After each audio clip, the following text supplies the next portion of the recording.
There's been growing tension within the MAGA movement for quite some time.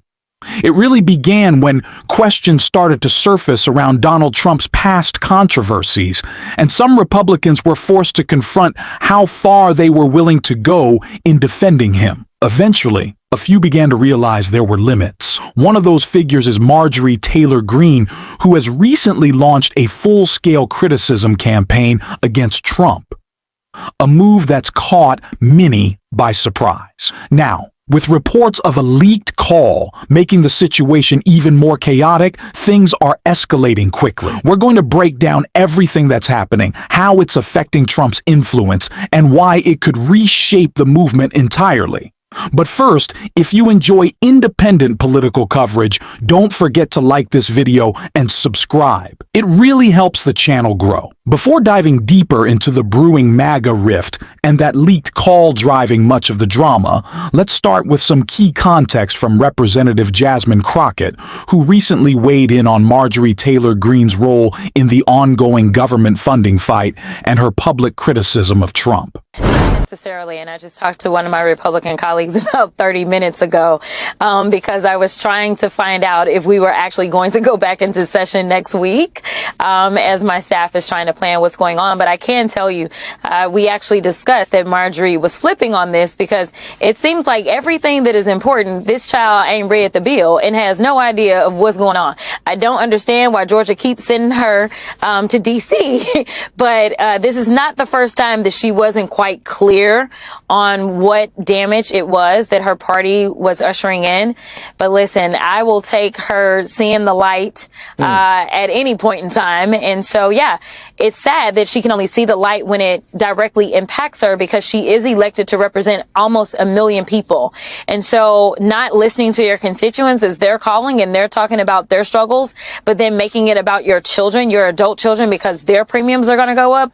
Listen, I'll take a yes vote or somebody coming to the table whatever way I can get it, but I just don't believe that that's how government is supposed to work. I don't have any children. When I am governing for the people that elected me, and I don't think that I should be looking at it and thinking, well, because this personally is going to impact me, then maybe I should flip how I feel about it. Yeah, I should note also in that statement, in all fairness, she did talk about the people in her district who are facing the same. One of the issues right now is that you guys are, when you were saying you're asking about next week, so the House is out, and it was supposed to come back next week. Now it's not coming back next week. What has been communicated about how long the House is going to be out? It seems like the idea is that you don't come back before the shutdown ends, which seems difficult to do if you want to actually negotiate some end to the shutdown. Yeah, that was my question, because I said, is it that we're not going to go back until and unless the Senate passes the House's version? Because what if the Senate actually does come to some sort of an agreement? Let's make one thing clear. This government shutdown is a major setback for Republicans. Polls show that most Americans place the blame on Donald Trump and the GOP, and frankly, it's not hard to see why. Democrats need to stay firm. Don't give in, don't back down, and don't lose focus. This isn't just about policy differences. It's about people's lives. Access to healthcare isn't a luxury or a political talking point. It's a basic human right. In the wealthiest nation on earth, no one should have to choose between getting treatment and going broke. Now, turning to what Representative Jasmine Crockett said about Marjorie Taylor Greene, she made a powerful point. In many ways, Greene's recent outburst seems driven more by personal ambition than by genuine concern for her constituents. Whether she's positioning herself for a future presidential run or trying to avoid a tough primary, it's clear this is as much about her image as it is about policy. Reports suggest Greene changed her stance only after realizing her own family's healthcare costs might increase. And if that's your only motivation as an elected official, you're not representing the people. You're representing yourself. Still, her recent actions have created real challenges for Donald Trump. After all, she reportedly leaked details from a private call with him. And that's just part of what's fueling this growing internal conflict within the MAGA movement. There's a reporting that President Trump, as you know, recently called at least 2 senior Republicans to ask, and I'm quoting now from these reports, what's going on with Marjorie, end quote. Have you talked to the president about this issue personally? It's obviously so personal for you. Well, you know, the president has my cell phone number, and he's called me many, many times. So if he wants... recently? How recent? I don't get into that kind of details, but he knows how to call me, and he can ask me himself. More Republicans break party ranks. MTG was right. In the unusual world of Congress during a shutdown, far-right firebrand Marjorie Taylor Greene is emerged as an unlikely ally of Democrats seeking to save millions of Americans from spiraling healthcare costs. And she's not the only Republican making such an admission. The government shutdown comes as Republicans call for a clean continuing resolution that funds the government as it stands. However, at the end of 2025, the subsidies for the Affordable Care Act, or ACA, will expire. Democrats want a deal to continue the subsidies, but according to Punchbowl News founder Jake Sherman, Republicans do not want to extend those Obamacare premium tax credits at all. Period. When speaking to Senate Republicans who remain on Capitol Hill during the shutdown, Ross Story found more strange bedfellows generated by increasing voter support for tax breaks on healthcare costs. Senator Susan Collins said that the Affordable Care Act is important to a lot of us, not just the Democrats. She agreed that the subsidy should be extended, though she would like to see some reform. She didn't specify what, though. But the sooner we can get an appropriations bill through, the better off we're going to be, she said. There are many discussions going on, and I have been in very close contact with Senator Jeanne Shaheen, Democrat New Hampshire, who is very constructive and is trying to find a path forward. North Carolina Senator Tom Tillis told Raw Story that he became the second Republican Speaker of the North Carolina State House since the Civil War because he was convinced that former President Barack Obama was going to make a bad health care decision. Now he appears to have evolved. We will be making a bad health care decision if we don't help.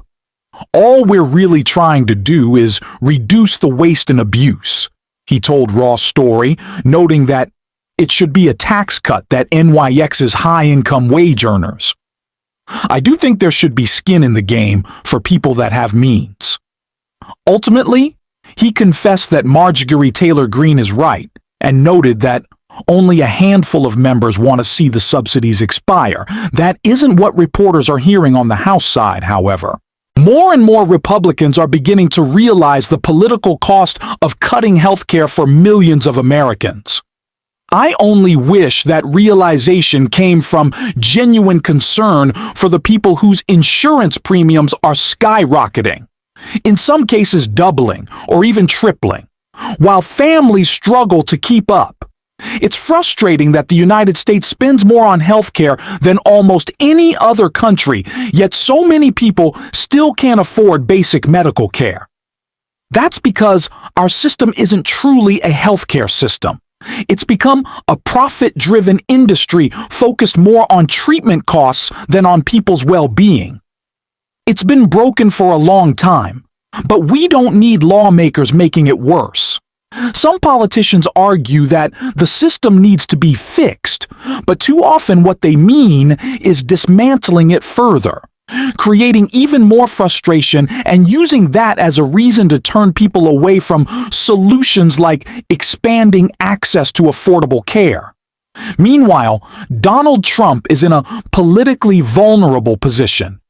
Growing criticism from figures like Marjorie Taylor Greene and pushback from within his own party have put him on the defensive. And in moments like this, distractions become a familiar strategy. As journalist Lawrence O'Donnell pointed out recently, these diversions are not accidental. They're designed to shift attention away from the real issues at hand. Imagine this prosecutor has never prosecuted a case in her life, trying to convince a trial jury that Attorney General James willfully lied on the application and always knew that she was going to rent out the property. That is simply not a provable state of mind, and the prosecutor cannot call Attorney General James as a witness to ask her what her state of mind was. And so there's a very strong chance that this case, if it makes it to trial, will get a directed verdict from the judge finding that the prosecution was incapable of proving what it claims in writing in the indictment is a fact. Attorney General James' state of mind. So Attorney General James is probably on her way to take her place in history with former FBI Director James Comey at the top Trump enemies list and as the people who beat the madman in the White House in court, because this is likely to happen here. You can listen to all sorts of lawyers talk about this case, but it comes down to the same elements as the James Comey case. The first motions are going to qualify this new acting U.S. attorney. Those motions will very probably succeed. The other motions will be to identify this as a selective and prejudicial prosecution. Those motions will likely succeed, and that'll be the end of the case. Attorney General James has already beaten Donald Trump in court for business fraud practices in the state of New York. Donald Trump's appealing that case in the state of New York. James Comey and Letitia James have the best defense lawyers you can possibly have in these cases. They're going to win. Donald Trump is going to lose. Donald Trump is once again targeting figures like James Comey and Letitia James, not from a position of strength, but because he's politically vulnerable. He knows his poll numbers are slipping. He knows support within his own party is beginning to fracture, and he knows that people are pushing back. Public attention on accountability and transparency continues to grow, and that pressure is clearly being felt. If you'd like to support the work we do here, covering these important stories and keeping the truth in focus, be sure to hit that subscribe button and leave a like on this video. It really helps the channel reach more people. And if you made it all the way to the end, drop a blue heart in the comments. And until next time, I will see you soon.